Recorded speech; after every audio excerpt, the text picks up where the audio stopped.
Hey, Seth David here with the world famous Nerd Enterprises Incorporated, and I want to welcome you to a course that's literally a year in the making.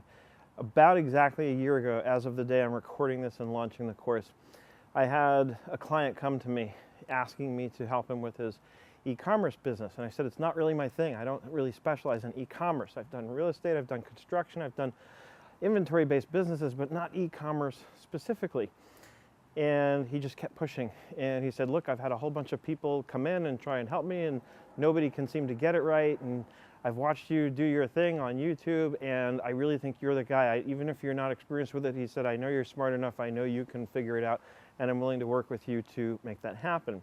Well, thanks to his persistence, a year later, I've got him to the point, I took him from a point where he felt he could not rely at all on his financial statements and got him to the point where he was able to look at his financial statement and say to me, yes, Seth, this is it.